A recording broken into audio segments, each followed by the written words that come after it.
Excuse me. Folks, welcome to the Jake Feinberg Show. And on my program, the Bay Area has been a major focus on my journey to a land before my time. The heliport, Denny Zeitlin, Vovo, Sly Stone, Jack's on Sutter, Jimbo's Bop City, Wally Heider Studios, and so much more. Yet another part of the Golden Bay is San Jose, which had its own regional music scene separate from San Francisco. East Side San Jose, the gospel and blues coming out of the church and nightclubs, churning notes that were fixing to die with Hamstrung Guitar and a Hammond Organ with a Leslie speaker swirling goodness to the masses who could take the music live and see the likes of John Lee Hooker, Mel Brown, Boz Scaggs, Steve Miller, Linda Tillery, B.B. King, John Turk, Cornelius Bumpus, and Michael White. Floating between genres, my guest has always tried to convey a spirit of oneness, inclusiveness, and sophistication. This has been in different neighborhoods, in different towns, different cities all over the world. When you combine his mind creation and soul creation, you get a heart that beats in polyrhythms, determined to pump energy and love to all those he comes across. Clifford Coulter, welcome to the Jake Feinberg Show. No, thanks, Jake. Thank you very much. You're very welcome, man. It's an honor to talk to you. I wanted to ask you how, looking back on it, growing up, how did San Jose become such a melting pot of American music? You know, I don't know, because I think people just started playing music here. I arrived here from San Diego and started playing in a high school band, and I guess guys just showed up. So you came, and then let's talk about the high school band. I mean, who was the high school band instructor? Was he somebody that was a mentor to you? Well, actually, we were in high school, but we had our own band playing dances and stuff. Talk about that. Oh, well, it was interesting. It was a lot of fun back then. I mean, I was 13, 14, 15. Mm-hmm. Yeah. And what were the... we played dances, we would throw them ourselves and make pretty good money. Because we just split the take, you know? The idea there that... what kind of music was it improvisational music, or was it pop of the day? Were you doing a mix of... It wasn't just pop of the day. I mean, at that time, Chuck Berry, so we had to do Johnny to Be Good, Fats Domino, we had to do his songs, Little Richard, and we had a drummer that could sing like Little Richard, so I would have to get back and play the drums. He'd go out in front and sing. Mm-hmm. And, we had guys that could sound like the record. So you would, and who was in the group? Oh, back then it was me, Willie Garrison, and I'm trying to think, Johnny Lopez on guitar, Billy Ingram on drums, and Barry Smith on guitar. Then Robert Fernandez on the other guitar. Matter of fact, the reason why I remember those names is we're having a reunion party September 15th. And me and Johnny, who I think we're the only ones left out of that high school band, are going to get up and try to play honky tonk. Like we did. I mean, guys coming to this party, it's insane. Right, you were last time we talked, you were thinking that you might have to move it into a bigger... Well, the list is growing. I just got Chester Thompson from Tower Power. He's going to be there. Well, I was gonna talk about Chester later in the show, so I want to save that. Oh yeah. Well, I did an interview with Chester before, and I mean, that dude was... I would have loved to have seen this, and I was born in 1978, so I missed your... I missed the time period of music that I so love to fantasize about, and to know that you guys were...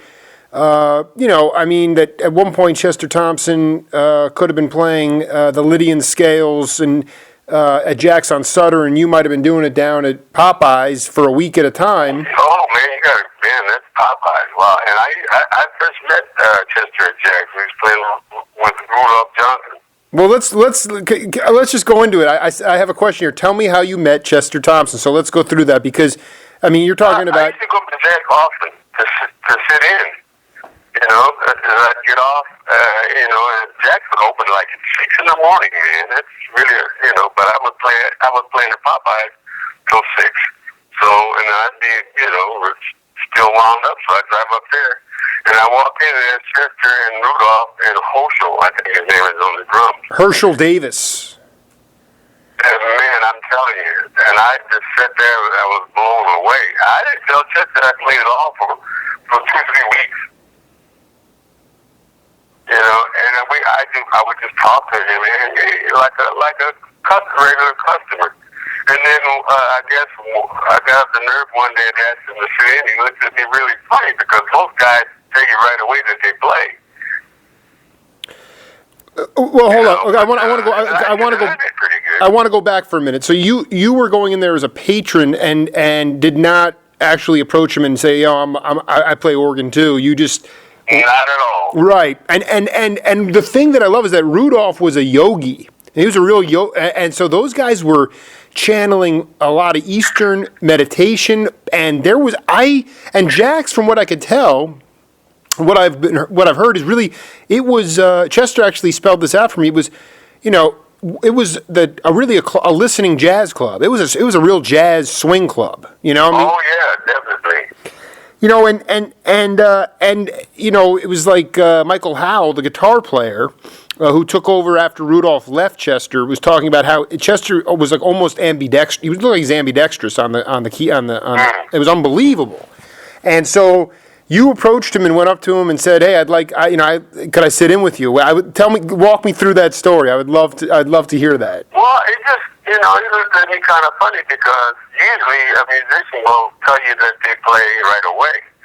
You know, about 3 weeks later, I got up enough. Hey, man, can I play a song on the organ? And he looked at me, like I said, he looked at me very funny. He was like, "Man, is this guy kidding?" So he said, "Yeah," and I was okay. So, and then we've been friends ever since. I mean, I just talked to Chester 2-3 days ago. It's so nice to hear that you guys. Chester did not know where I was coming from or what I was doing when I did my interview with him, but you know, there's something about his playing. Well, and just the idea that the guy was working a day shift in a bank and singing Tower of Power songs, and then he wound up in the band. I couldn't think of a better fit for that band, you know? What was it, Hubert? No, with Chester. Chester was in working in a bank by day, and then I didn't know that. Yeah, and he was singing, you know, those Tower of Power songs like, you know, "You're still a young man," and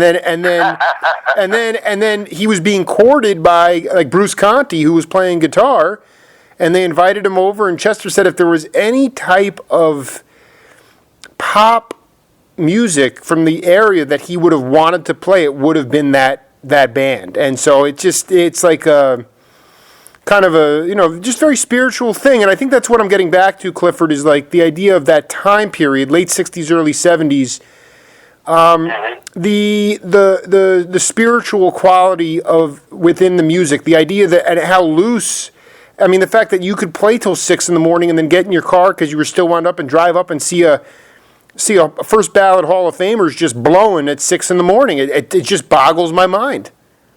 It was crazy back then. I mean, dude, I used to do that like every weekend. You know? Yeah. And how did that lead? Back in the day, what did I have? A job around 9 to 1. Then after hours 1 to 6. And then I had to drive. This was down south. Then I would drive to Long Beach and I had a session from 10 to something. That was really crazy. What you mean a studio session in Long Beach, or just a? No, it was gigs. They call it a session because there's a lot of sitting in. Right. So let's talk. I mean, because some of the is this how you? Because and I think the other thing is how compelling the personalities were out there. Jules Broussard, Wes Montgomery was out there. Merle Saunders was out there. Groove Holmes, the Fillmore District. Oh yeah. I mean, how did you? How much did the live playing, even if it was in front of pimps and hookers and guys that are just coming in off the street, those sessions where you were sitting in, I mean, how did it help you expand your your own sound, so you could be more individualistic and you weren't comping this, or maybe you'd be borrowing from people, but more importantly, the ability to play live so much gave you that inner confidence to develop your own sound? Well, I would say the sessions, man, they made you play, because if you did, especially the good ones, there's too many other good players that would come in. So that would force you to go practice. Right. This was recently, back in the 90s, I had a gig in Holland with this band, and these kids were so on it, I had to start practicing. Right. Right. Because they're dedicated like we used to be. I think for this is important. I think for younger generations, talk about dedication. What did dedication mean? It obviously was woodshedding. Obviously, was practicing like crazy. But what else fit into that term of dedication for your brother? Well, that's about it. Practice like crazy, and of course, try to stay healthy. Don't be doing a lot of things that's going to bring you down and keep you from doing what you need to do. But basically, you just got to get in there, what they used to call woodshed. Just get in there and practice. When I was 16, it only lasted about two months, but I practiced about 16 hours a day. I go to the college and get in there and stay on that piano, go have lunch, get back on that piano. And I really saw a magical difference, but I just couldn't keep it up. Mm-hmm. And then, but like I said, going back to this, I mean, think about it. Tell me right off the bat, in San Jose alone, how many clubs were there that you could play at? More than I can count. Exactly. And the same thing. I was just talking to a friend of mine. Mm-hmm. She was on the phone when you called, and we were talking about there's no more gigs. Right. And what I'm trying to... One of my theses is... Before, I can't even count. Just about every hotel had what they call a lounge band. Mm-hmm. And you know how many hotels there are. There were hotels and clubs all up and down the strip of El Camino. Just everywhere. And now, nothing. Yeah. And you've seen that change before your very eyes. And how, so where do you take all that woodshedding, for younger musicians now? You woodshed like crazy, and then you were able to take all that energy and all that practice and all that desire into a live setting, whether it was a hotel, whether it was Popeyes or Jack. Well, they have a really serious problem. I feel sorry for the young kids. Mm-hmm. Because there's no venues. And unless you were the top band that's big, like Beyonce or somebody like that, you ain't working nowhere. I have a couple of friends like Chester and Tony that do well. But they both were with Carlos Santana, and Tony still is.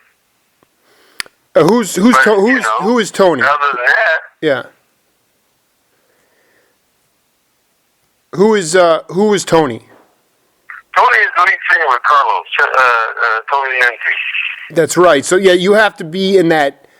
What's amazing is that that you had Carlos Santana, who was incredibly influenced by Cal Tjader, and you had all this incredible melting of, and there was a lot of East Coast jazz guys moving out to the West Coast. I can't think of a more vibrant music scene, and Chicago was incredible, but every major city had their own regional music scene. And everywhere. And it was incredible. And then you could go on the road, and you might stay for a week in Indianapolis or a week in Detroit, and you were able to get to know the locals and then be able to come back, and so you could tour a little bit. But now you're right. I mean, you have to be in the stratosphere. And the thing is, the other thing that really bothers me is that the only reason I'm even aware of guys like Chester and you and Woody Shaw and people like that, it's just the idea that the way this stuff was marketed. Well, first of all, there was a real commerce industry based around the record. Records were real commerce back then, real industry. Right. Okay, and there was a lot of attention, not everything, but there was attention paid and their dues given to the accompanists. The accompanists were given an identity through the albums, even if they weren't the lead player. And I mean, that to me now, you just talk about Beyonce. Nobody knows who's playing the music behind her. It's just Beyonce. No. And that's a values thing, Clifford. That's the idea of saying the ego. There's the one person. It's only one person. I think I hope they list the names of the players on the record, on the CD. But I don't even know if there's room to do that anymore. That's what I remember albums had a lot of room to do a lot of stuff. Exactly, and I look at sort of well, let's just talk about East Side San Jose. How did that come? Did ABC Impulse approach you, and how much autonomy did you have in putting that together? I was working with Mel Brown. He was around this area. He just came into town from somewhere because he's from L.A. and he started working around here, and I used to go sit in with him. And he introduced me to my producer, Ed Michelle, and they signed me. 2 albums, I think. And boy, it was kind of weird because we didn't have the overdub capabilities that we have now. Right. So what made that different? I mean, basically, you had to take the raw cuts. Well, it's less options, Exactly. That's about it. Just less options, and you got to get it right the first go around or the second. Get it right in one take. If you have to make 2 or 3 takes, nowadays if one guy gets it wrong, the other guys don't have to come back and play it again because it's separated on separate tracks. So you just go in there and fix that guy, which makes it a lot easier. But when you were playing your session, all the guys were in the studio live. Yeah. And how beautiful? Yeah. Except to see, there was one session with B.B. King. The horns weren't there. It's just him singing and with the rhythm section. Of course, I'm sure he was singing as a guide, and then they let him re-sing it. I was getting to this idea where, the idea that you can have a guitar player on an album now, and they can do their solo in Switzerland, and then email it over, and then someone can paste it into the track. That's the way it's done. And the digitization of music has there's no space in music anymore. The music was space was music for a long time. In between the silence was music, and there is no silence anymore. It's all. Well, that's by choice, I guess. That's by choice because I'm working on something now with a lot of silence in it. But that's the way this mood goes. It's in my computer. That's what things are recorded these days. Right, but I think that there's something. What I'm getting at is the idea of, like you said, you had to go into the studio. You only had 1 or 2 takes to do it. You had limited time within the studio, and I just say to myself, the ability to play with other people in those small confines, obviously people that you've already had a chance to play with before in jam sessions, it just makes it sound so much more real and so much less sterile. The digitization of music has taken all that love. I mean, the mathematics are great. People might have monster chops, but nobody really wants to hear them because the ego, they're channeling this ego of I. I don't hear that with Mel Brown or Clifford, Coulter, or Michael White. I hear a lot of... It's different. I mean, a different time because, like you say, you had to play it right and get it right. You can't go in there and fix things. You got the mistakes and the flubs and everything back then. And if they were too bad, you just had to go do it over again. play those songs maybe 4 times and pick the best one out of the 4. Right. Yeah. No, it's funny. Just listening to stumbling across these albums on impulse. I've never found the East Side San Jose one, but were you the one that brought in Cornelius Bumpus and John Turk? Did you decide to bring in your crew there? Oh, definitely, yeah. I still work with John every Sunday. We play at the church. Well, see, I want to get a hold of John too, because I guess here's my question. You had Sly Stone, you had the Grateful Dead, you had a lot of psychedelic rock in San Francisco. What was the San Jose sound? How would you describe the San Jose sound? I really don't know. It's just we were trying to play and have a good band. I don't know if we had our own sound. We do cover tunes a lot because you had to do that to work. Right, but what and mm-hmm. When I was working with John, I was a guitar player with him in his band.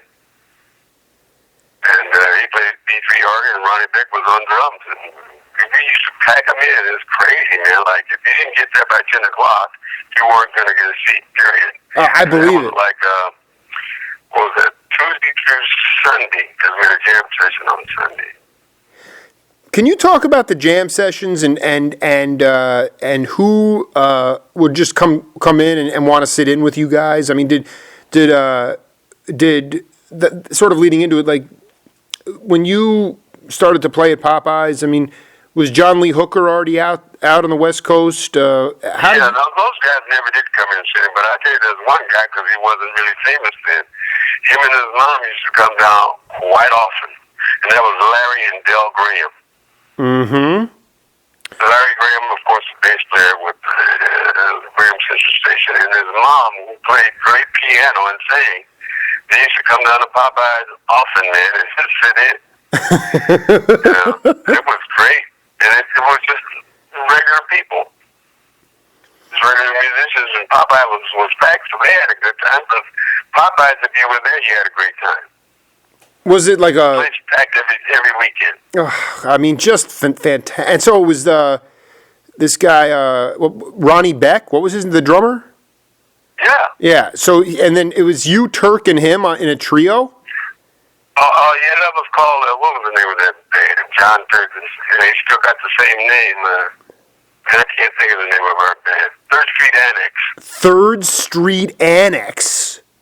Yep. Oh, that's huge. So tell me, I mean, obviously you'd play the popular tunes, but I mean, was there some original music going on too? And were you playing like... I did one original with Gloria Scott, which is really weird because I haven't talked to her in years.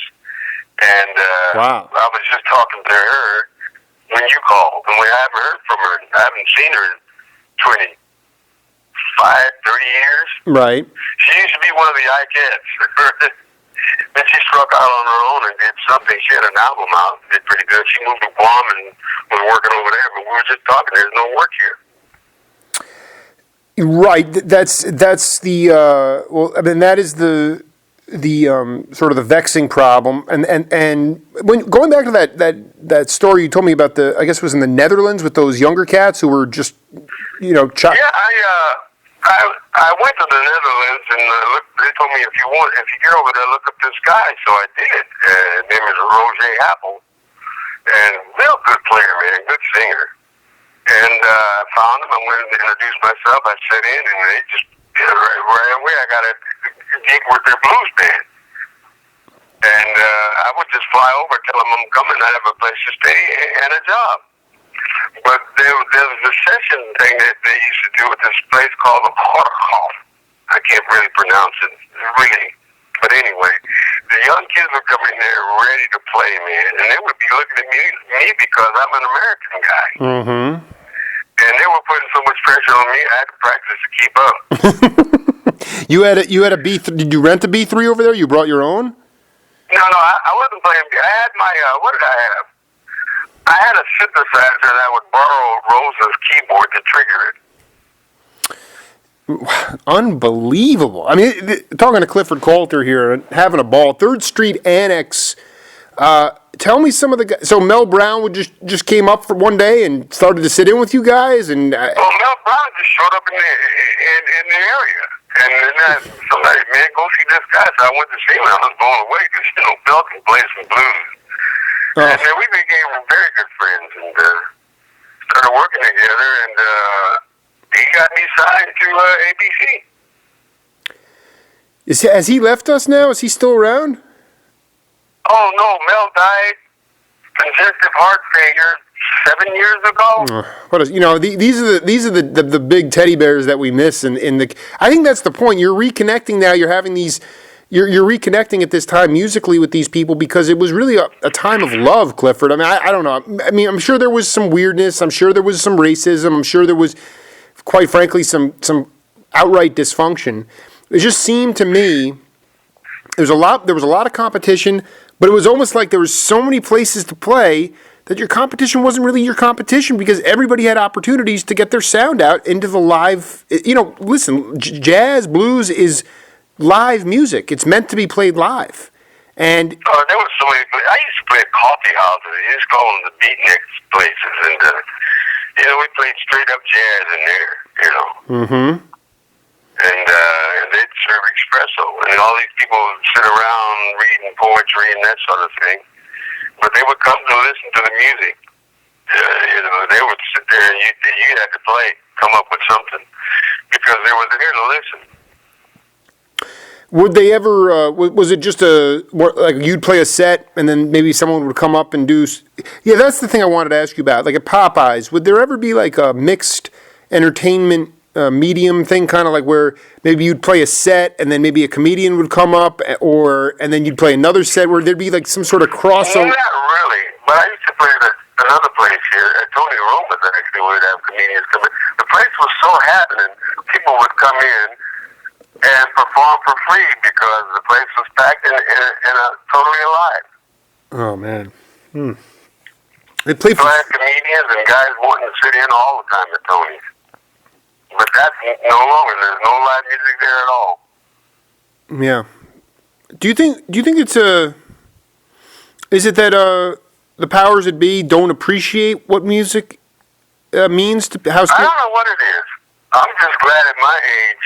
I'm retired now, so it's really not bothering me that much. Yeah, but you do have a I don't want to say obligation, but while you're still Clifford, I thought you were gone, man, and I really believe that yeah, you can say I'm retired and I'm safe, but there is an obligation in your own way to give back in order for the cycle to continue to cultivate. I mean, I know you're doing that in your own way, but I'm not going to. There's like bits and pieces, man, because I can't. What am I trying to say here? It's hard for me to do anything musical because my energy level is all screwed up from the dialysis and just wear and tear. Mm-hmm. Basically, kidney failure will really rob you a lot of energy. A lot of times, and I just got back with it. I got out of there around 10:40. Right. And usually I have to come home and crash because I'm still wiped out. Well, how are you feeling right now? You want to keep going with this? Or I'm fine. Okay, no, I mean... It's those good days and bad days. Okay, good. Today's a good day. Oh, good. Well, bless you. I wanted to... did you have a chance to go up to the Fillmore district and play with, at 6 in the morning, when it would open up there? Say again, my phone is kind of crapping out. Yeah, did you have an opportunity to go up to the Fillmore district in San Francisco to play? Not really, just Jack's. Just Jack's. And there was another place, a very strange place I played. Strange place, I can't remember the name. Was it the Pierce Street Annex or the Both and Club? Well, the Third Street Annex was the name of John's band. No, there was a club called the Pierce Street Annex that was up there. Oh, I have no idea. This one was the Cox Inn, believe it or not. The Cox Inn. Yeah. Tell me about that place. Kind of strange. The the bathrooms that said hens and roosters. Right? Oh, Yep. I got to tell you a story. I saw the hens, but the H was missing. I thought it was the men's room. Right. So I walked in there, I don't know. And there was this lady, and it's really strange, man. Because I looked at her, she was on the other stall, and I'm saying to myself, why am I attracted to this guy? And I figured it out. I said, I'm in the wrong place. And I asked, I'm in the wrong room, right? She goes, yeah. But it was real strange. Oh my gosh! No, I mean, yeah. I mean, we've all done it, though. I mean, there's no doubt. But were you up there with Third Street Annex at Jack's, or would you just go up there and sit in with Rudolph? And I would usually drive up by myself and sit in or just listen. I remember I went up once and sat in with I didn't sit in with him because we both played D3 with Richard Groove Holmes. yeah, well, and that guy, you know, the serious. It was bad. That guy, Richard Groove Holmes would start playing a song and it played for maybe 15 minutes and it would get stronger and stronger every time he'd go around. That's why Right. they call him Richard Groove Holmes, because he would just lay down a solid groove that just... The only other time I saw something like that, I swear to God, I was on vacation, Jamaica, and they were playing 20 minutes, and people were dancing, and it got stronger and stronger and stronger and stronger until it just reached the climax, they'd stop and rest, and then 10 minutes later, start another song and did the same thing. And you saw Holmes down there too. Is that him? So say again? Was that Groove Holmes down in Jamaica? No. This was Jamaican people. Oh wow! Dancing in the street. But it was the same kind of build and build and build. I mean, that song would just get stronger and stronger. And for 20 minutes until you could, man, this is crazy. And then it'd stop. And everybody would be exhausted from dancing and playing. Then they'd rest and then start in on something else and do the same thing. That's what Richard Boone used to do. You would, so you would go up there. Who did you remember sitting in with at Jack's? Besides, hang on, my phone is crapping out again. Yeah. Say again? Who do you remember sitting in with at Jack's on Sutter? Basically, Chester's group and Group Holmes. Most of the time, I just go down and listen. Right, and then And then again, I might have sit in with other people I can't even remember. I mean, I know I'm pushing the memory bank. I realize that. No, it's pretty bad. Yeah, but these are the nuggets. I guess the other thing is like the Third Street Annex. Did you wind up on other bills, to play with other bands? If so, were they? A lot of times like at the Fillmore West, Bill Graham would put together. Maybe Miles Davis, the Grateful Dead, and Malo. And you'd get this huge. I never did do those. Never got those big venues like that. We were mostly hometown boys, stay around town, they play in hotels and bars. Mm-hmm. There was plenty of work, so. The only other guy I worked with that was kind of big time at the time, well, he had kind of died down, was Buddy Miles. You remember him? Oh, tell me about Buddy Miles. We played with Santana and a whole and all sorts of stuff. Well, that was that. I was Buddy Miles' MD for a minute. And that was kind of good because we go out on tour and people carrying your stuff for you and that sort of thing. Can you talk about what when going out with Buddy and that experience, being on the road and sort of having that not living the gypsy life, so to speak? Well, basically, to be honest, it was kind of a blur because there was so many drugs back then. It was crazy. Mm-hmm. And I just say that now because I've been winning that quit all of that stuff. 86 and 87. I think I stopped the booze first. And I wasn't an alcoholic, but I would drink every day because I'm in a bar. Of course. I stopped the booze first, and then in 86, and then in 87, I stopped everything else, coke and all that crap. And I haven't touched any of it and never will. And that's why you're still here. And that's why you're still here. Drugs everywhere. Yeah, and it's funny because this time that I fantasize about so much, I know it was a very druggy time. I know it was. I know the guy. Crazy. It was crazy, and then all these pimp type guys would come up with to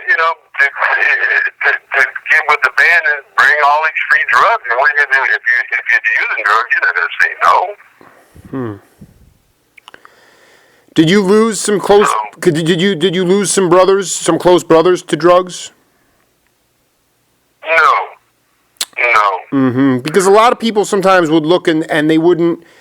Every musician, whether it was Chuck Rainey or you just sort of let live. You didn't necessarily get into.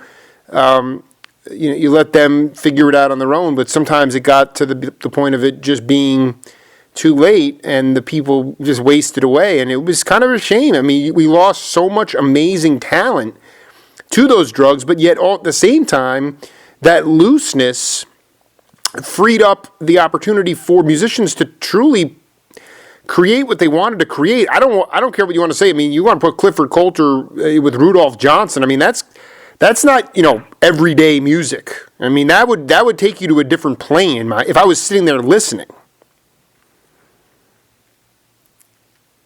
Are you there? Just faded out. So we're still paused, or what? No, I wanted to talk about the looseness of the scene. Also, John Lee Hooker specifically. That guy was a first-generation blues player. Talk about his impact on you and other musicians in the Bay Area when he got out there. That's kind of hard to say because I really wasn't into blues. Because I had played it when I played guitar. I kind of burned out on it. Right, but I mean, I have these albums where you're there front and center playing piano and organ. It's John Lee Hooker, Boogie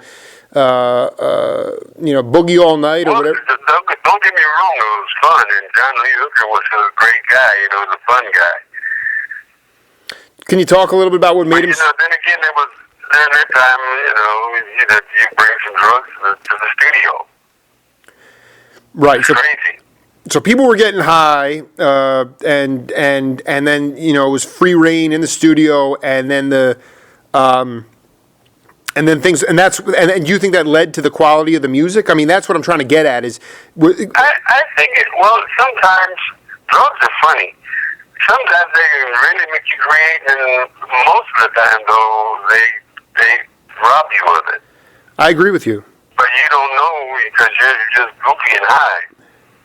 But as a musician, because I'm not a musician, but I know when I'm, if it's like whatever it might be in my existence, I know what you're saying. You can find incredible amounts of creativity, or you can just sort of be totally dull. But when you were playing, would a lot of the times would you wait till after the session to get high, or would you be? Oh no, during it, before, after, every time, all the time. All the time, yeah. Except when it's time to go to bed, you didn't do anything so you could sleep. First thing in the morning, man, it was pretty bad back then. I mean, I wasn't where I was losing, not paying my bills. But, it was a waste, man. All in all, it takes more from you than it gives, that's for sure. Mm. And don't get me wrong, sometimes drugs will really do some things, but like I say, it will rob you more. It will take way more away from you than it's going to give you. And then it starts taking your health. And you're taking it to create some ideas. And sometimes it will give you some. But all the time it's doing that is killing you. Yeah. I don't think marijuana is like that, but coke and all that other stuff, oh yeah. Yeah, no, I mean marijuana to me is completely therapeutic in some ways, and is demagogued by our society. But it's really the harder drugs and the abuse of those drugs in combination with alcohol that those are the toxic ones, Yeah, you're right. I mean, I tell anybody. I mean, if I was still doing it, we would be okay. It's a lot better than alcohol. Jesus. Yeah, and it's there's a lot on that whole topic. But so you, I mean, these ideas, how you were a session player. I have all these great albums, Michael White albums, and you were on those albums. Once you got into the ABC Impulse family, were you sort of a first call organ guy, or did I you? didn't get the call. Basically, my producer was Michael's producer.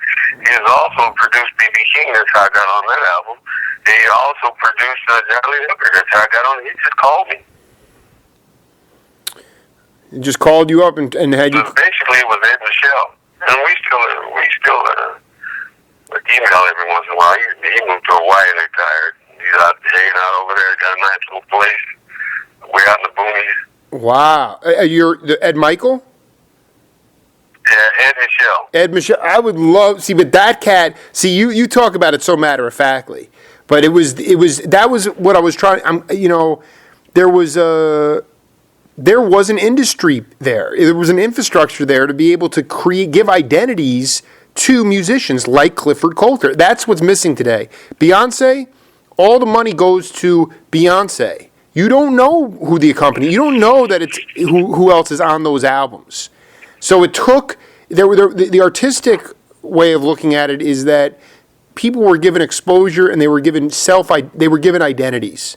And there's really an identity. So you had identities and you had places, local places, like you said, whether it was hotel gigs, swamp bars, whatever it was. Then you could actually play live, and people could say, "Oh wow, okay," and I can get their record in the store. It all made sense.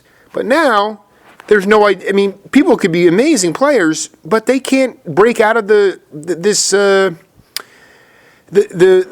of they have identity crisis, and then they have no place to actually play live. And when you put those two things, that's the problem, right? Mm-hmm. The biggest problem is no live venues, nowhere. As a matter of fact, it's getting so bad in certain areas, you got to pay the club owner to play. I know. It's kind of like renting this club at a certain amount. If you don't draw people to pay the cover, you don't get paid. And so, talk a little about this reunion concert. How is that? Is that something? How did that all come about? Was that you spearheaded that, or did somebody from? Well, what happened was I got sick over in Thailand, and they threw a benefit for me.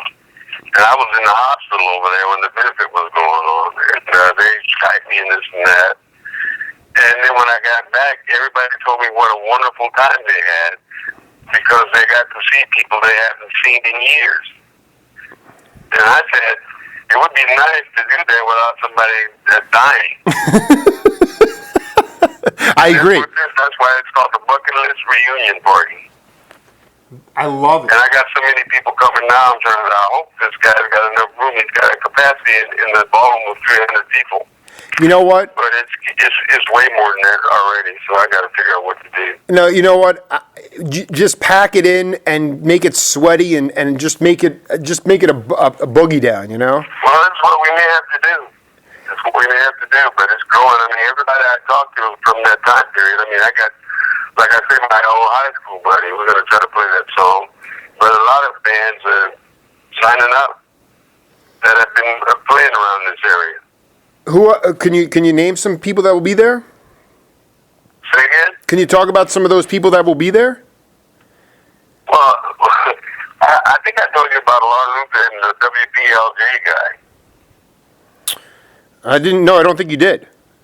It's an old blues. It was in the 50s. Was it 50? Yeah, it had to be in the 50s, 55. It was a big hit. It was called White Port Lemon Juice.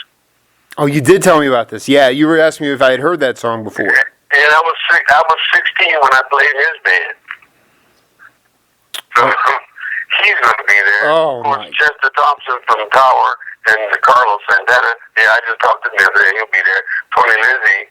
These are some names that everybody would know because they still play with famous people.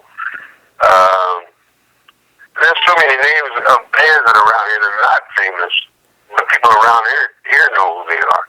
Like Right. Roth Brothers and Touch and Go. Those are just local bands. crazy. I don't know. Did you recognize that tune that we played to open the interview? Yeah, I did. It was kind of verbally because of my phone. It was Vaco. Vaco. So Vaco. Tell me about. You wrote a song for him. What kind of impact did he have on the ability to get the music out to the people as a radio? He was just a cool guy that wanted me to write a song for that went on this album with Tower and a few other people. So I did. And I said, hey, it sounds like what he is. So I named it Vaco. Because it reminded me of how his personality. How did you guys start running into each other? I have no idea. Somebody must have. I don't know.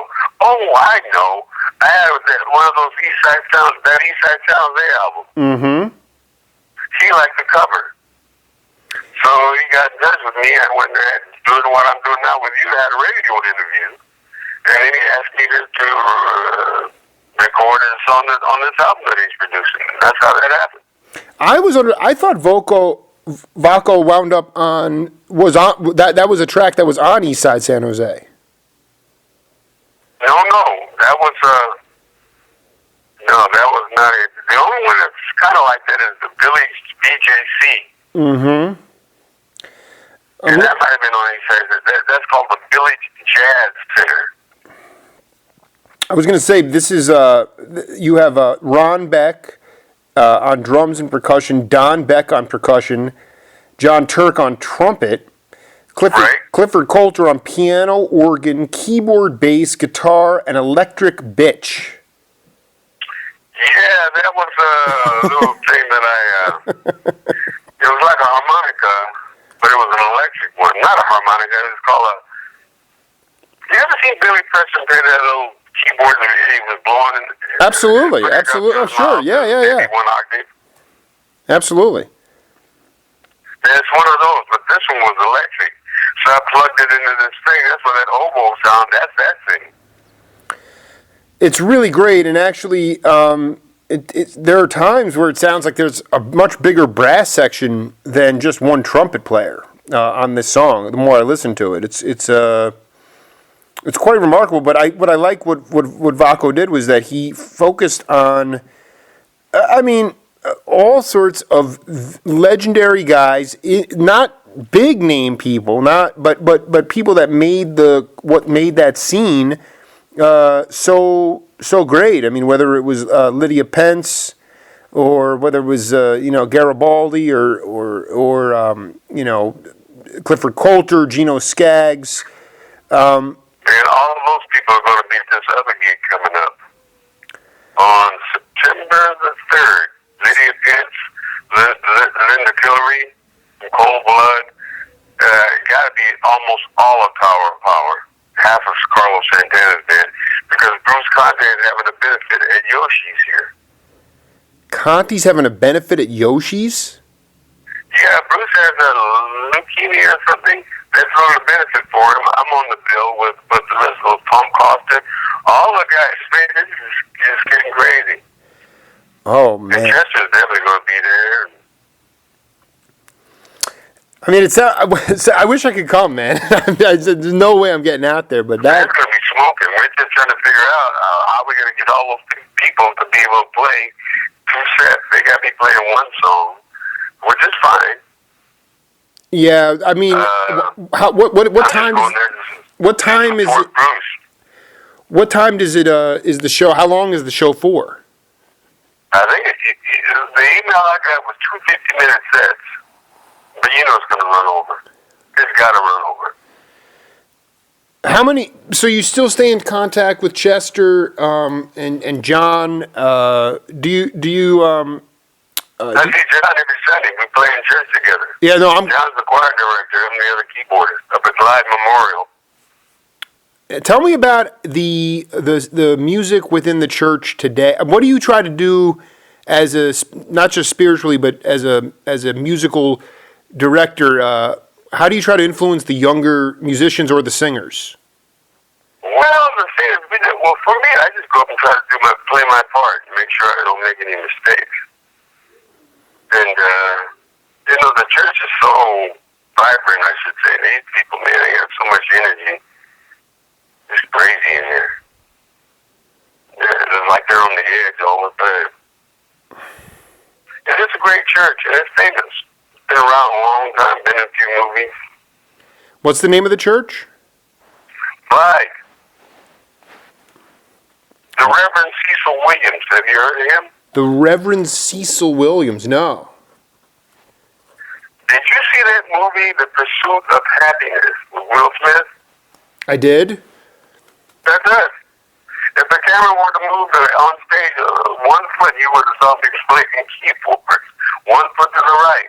And that's John Turk being the choir director. Well, no, John Turk was playing the other keyboards, and we had this other guy directing the choir. But that's us. And they, what scene in that movie? It saved his life. Say that one more. His life around. Say that. I'm sorry. Say that one more time. That church is what turned Chris Gardner, I think his name was. That's the church that turned his life around. That's why they came in and filmed us, because that's where he used to go. Wow. Oh, I remember. I had Bono come in there and sit in with us. The stories just keep pouring out of Clifford Coulter, I'll tell you. This is unbelievable. Yeah. Bill Clinton came in there. I wasn't there at the time, but he made a speech. Also, we played for Barack Obama and Hillary when they were running, way back when. Wow. This is heavy, heavy. So talk about your musical relationship with John Turk, and you guys have been through a lot together. But why is it so fun to play with him? Well, because we've been together for a long time, so it's always great. Just the way it is. He's in a comfort zone there for sure. In your looking back on your career, how do you sum up your contributions and your impact on what do you want people to know about your philosophy that can be a bridge builder for future generations? I really don't know how to answer that one. I just, for me now, there's a couple of other songs I want to record, and that's about it. I got about 8 or 9 songs that I really want to finish up, and it's really tough, man, trying to finish them. What are you going to need in order to finish them? Just a lot of willpower, or energy? A lot of energy. Well, I'm going to be praying for collective energy. You're not the first guy I've come across from the Brotherhood that has had to overcome physical illnesses, and it's debilitating. And it's pretty tough.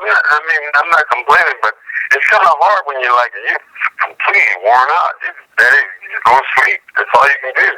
You get up and do a little bit. I wish I could do what I used to. I would stay there 20 hours. Exactly. I mean, 20 minutes now, 2 hours is really a lot. And then I got to just get away from it. But that just, comes with, I'm 69 now. I'll be 70 beginning of next year. Well, I want to tell you, Clifford, it was you did a really good job of answering my questions and thank you. And I tried. I was nervous because I don't do this very well. Well, no, I was going to say you did not. Some guys just try to evade the questions because, just like you, they're not comfortable with it or but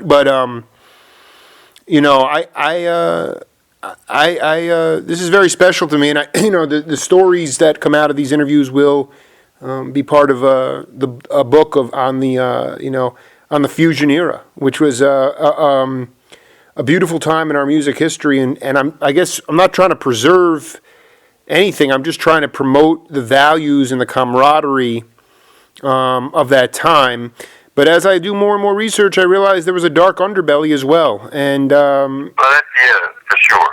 for sure, man. I mean, it was basically drugs. mm-hmm. It was, Well, but that's just the way it was. And fortunately for me, everybody I knew that's still here is cleaned up. Because at our age, you can't continue to do this stuff. It'll kill you.